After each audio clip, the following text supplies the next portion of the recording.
تعالى وبركاته. وعليكم السلام ورحمة الله تعالى وبركاته. الحمد لله الذي خلق السماوات والأرض، والصلاة والسلام على رسوله الذي خلق له السماوات والأرض وعلى آله وأصحابه أجمعين. أما بعد، فقد نقل عن أبي صالح موسى والد سيدنا غوث الثقلين رضي الله تعالى عنهما قال: رأيت رسول الله صلى الله عليه وسلم في المنام، فقال رسول الله صلى الله عليه وسلم: يا أبا صالح، أعطاك الله ابنا هو ولي ومحبوبي ومحبوب الله، وسيكون له شأن في الأولياء والأقطاب كشأن بين الأنبياء والمرسلين. سبحان اللہ. صدق رسول اللہ صلی اللہ علیہ وسلم. پر الصلاة والسلام علیک یا نبی اللہ الصلاة والسلام عليك يا نبي الله وعلى آلک وعلى آلك واصحابک وأصحابك یا شفیعنا یوم الجزا. يا شفيعنا يوم الجزاء. پیارے آقا علیہ الصلاۃ والتسلیم کے پیارے دیوانوں، حضور سیدنا غوث الثقلین رضی اللہ تعالی عنہ کے والد محترم ابو صالح موسیٰ جنگی دوست فرماتے ہیں کہ جس رات میرے بیٹے عبد القادر کی ولادت ہوئی، اس رات میں اللہ کے رسول علیہ الصلاۃ والسلام میرے خواب میں تشریف لائے، اور خواب میں تشریف لانے کے بعد آپ نے ارشاد فرمایا: یا ابا صالح، اعطاک اللہ ابنا هو ولی و محبوبی و محبوب اللہ. اے ابو صالح، اللہ تبارک و تعالی نے تجھے ایک ایسا بیٹا عطا کیا جو میرا دوست گئے، جو میرا ولی گئے، جو میرا محبوب گئے، اور جو اللہ تبارک و تعالی کا محبوب گئے. حضور ابو صالح موسیٰ جنگی دوست فرماتے گئے کہ اللہ کے رسول علیہ الصلاۃ والسلام نے آگے ارشاد فرمایا: سَيَكُونُ لَهُ شَأْنٌ فِي الْأَوْلِيَاءِ وَالْأَقْطَابِ كَشَأْنِ بَيْنَ الْأَنْبِيَاءِ وَالْمُرْسَلِينَ، کہ اے ابو صالح، عنقریب اس تیرے بیٹے کی اولیاء اور اقطاب کے درمیان ایسی شان ہوگی جیسی انبیاء اور مرسلین کے درمیان میری شان گئے. سبحان اللہ. انبیاء اور مرسلین کے درمیان جیسے میرا مقام اور مرتبہ گئے. حضور علیہ السلام فرماتے ہیں کہ سیدنا غوث الثقلین کا مقام و مرتبہ اولیاء اور اقطاب کے درمیان ایسا ہی ہوگا. تو یقیناً حضور علیہ السلام کی یہ جو خبر پاک تھی وہ سچی ثابت ہوئی، اور اللہ تبارک و تعالی نے سیدنا غوث الثقلین کو تمام اولیاء کا سردار بنایا. انہی کی مناسبت سے آج کی یہ محفل منعقد کی گئی ہے. اللہ تعالی ہم سب کو ان کے فیوز و برکات سے مالا مال فرمائے. اب آئیے سوالات و جوابات کا سلسلہ شروع کرتے ہیں. السلام علیکم ورحمۃ اللہ وبرکاتہ. وعلیکم السلام. حضور مفتی صابر صاحب کی بارگاہ میں پہلا سوال یہ ہے کہ شریعت اور طریقت میں کیا فرق ہے؟ شریعت اور طریقت میں فرق کے حوالے سے جو پوچھا گیا عوام کو اور طلبہ کرام کو اچھی طریقے سے بات سمجھ میں آئے اس لیے بالکل سادہ الفاظ میں اگر شریعت اور طریقت کو سمجھایا جائے تو شریعت اور طریقت کا مطلب یہ نکلتا گیا کہ بندہ جو اللہ تبارک و تعالیٰ کے احکام گئے، جو اللہ تبارک و تعالیٰ کے فرمودات گئے، اللہ تبارک و تعالیٰ نے جن باتوں سے بچنے کا حکم دیا گئے، جب کوئی ان احکام پر عمل کرتا گئے اور ان تمام باتوں سے اپنے آپ کو دور رکھتا گئے جن سے اللہ تعالیٰ نے بچنے کا حکم دیا گئے، تو اسی کو آسان الفاظ میں آپ سمجھے کہ شریعت کہا جاتا گیا۔ یعنی حضور علیہ الصلاۃ والسلام نے جو پیغام ہم تک پہنچایا، جو باتیں حضور علیہ الصلاۃ والسلام نے حلال قرار دی، جو باتیں حضور علیہ الصلاۃ والسلام نے حرام قرار دی، جو باتیں حضور علیہ الصلاۃ والسلام نے اللہ کی طرف سے فرض اور لازم قرار دی، ان تمام باتوں کو دل و جان سے ماننے کا نام اور ان باتوں پر عمل کرنے کا نام شریعت گئے۔ اب شریعت، جب بندہ شریعت کی پابندی کرتا گئے تو اللہ تبارک و تعالیٰ اسے طریقت کے منازل عطا فرمایا کرتا گئے۔ اور طریقت کیا گئے؟ طریقت آسان الفاظ میں آپ یہ سمجھیں کہ اللہ تبارک و تعالیٰ کی معرفت اور اللہ تبارک و تعالیٰ کی بارگاہ کا قرب حاصل کرنا، یہی طریقت گئے۔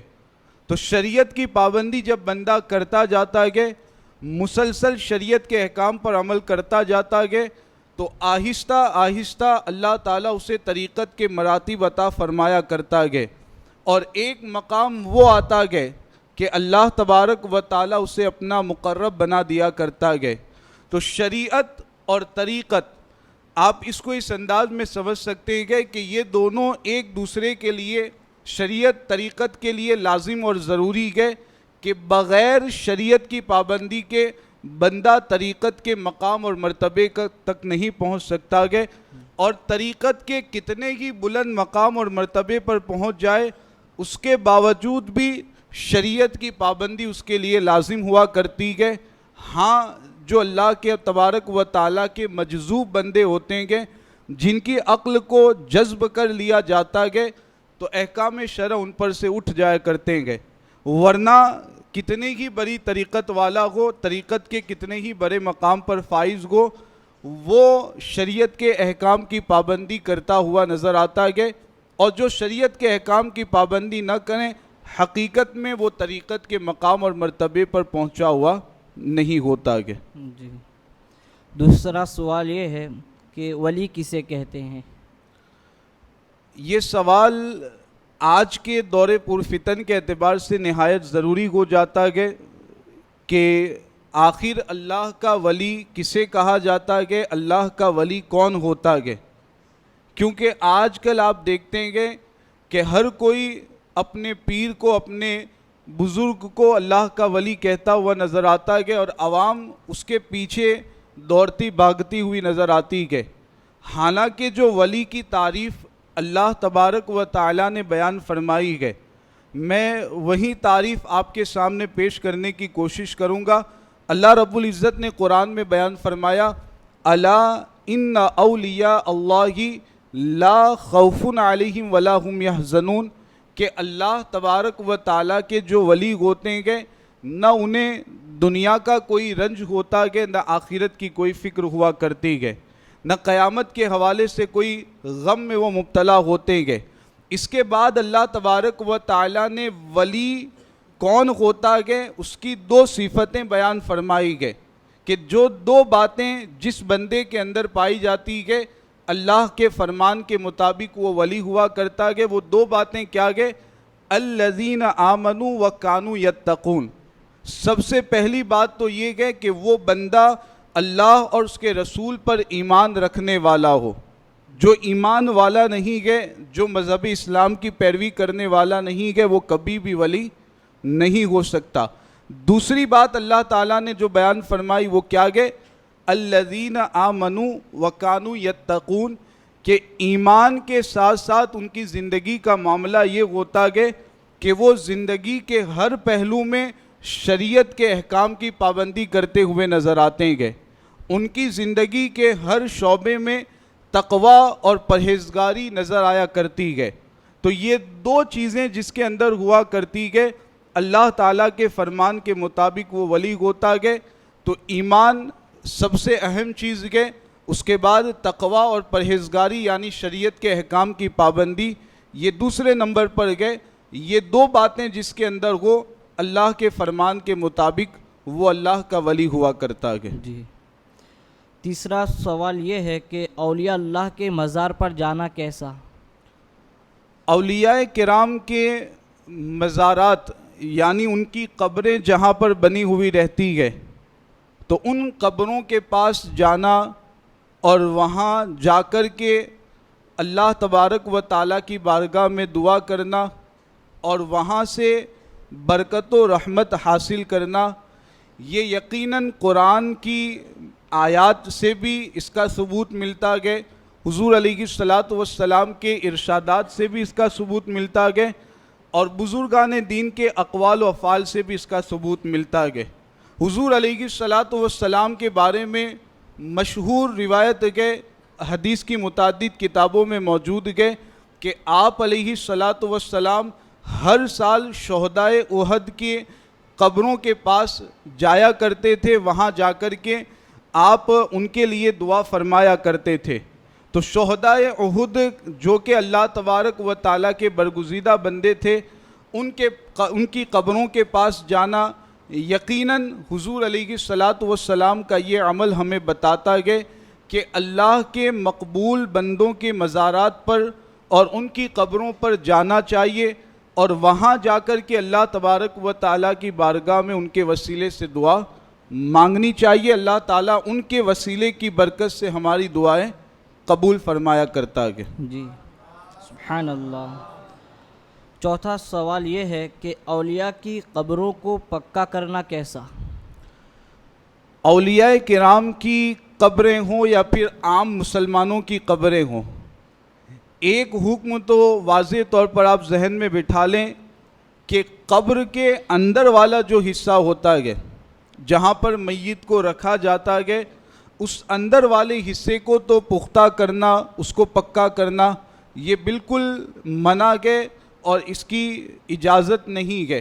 البتہ باہر والے حصے کو پختہ کرنا اور باہر کے حصے کو پکا کرنا، تو اس کے بارے میں بہتر یہی ہے کہ باہر بھی اگر مٹی رکھی جائے تو اچھا ہے، ورنہ اگر اگل بغل میں اس کو قبر کو پختہ کر کے بیچ میں کم سے کم مٹی والا حصہ رکھا جائے تو یہ بہتر ہے، مستحب ہے. اس طریقے پر عمل کرنا اچھا ہے. تو اندر پختہ بنانا تو بالکل منع ہے، باہر کی سائڈ میں بھی مٹی والی رکھی جائے تو بہتر ہے.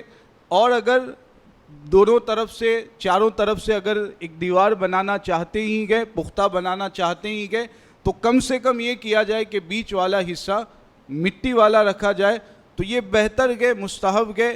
لازم اور ضروری کوئی بھی اس میں عمل نہیں ہے. جی. پانچواں سوال یہ ہے کہ عورتوں کا مزار پر جانا کیسا؟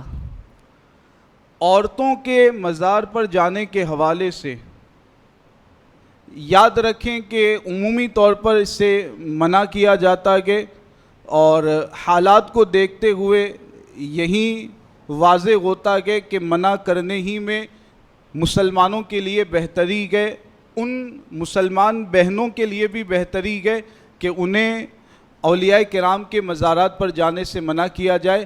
لہذا اولیاء کرام کے مزارات پر مرد حضرات ضرور جائیں، عورتیں مزارات پر جانے سے پرہیز کریں.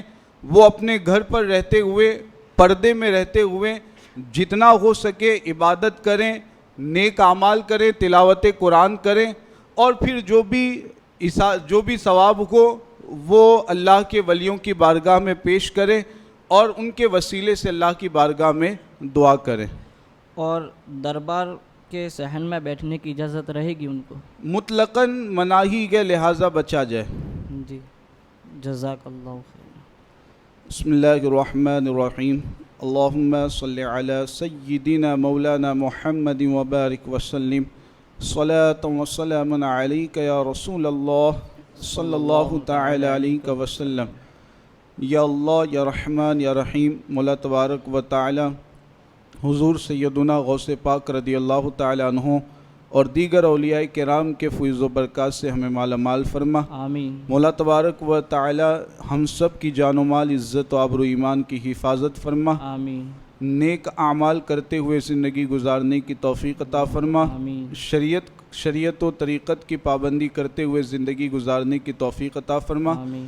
وصلی اللہ تعالی علی خیر خلقہ محمد وعلی آلہ واصحابہ اجمعین برحمتک یا ارحم الراحمین۔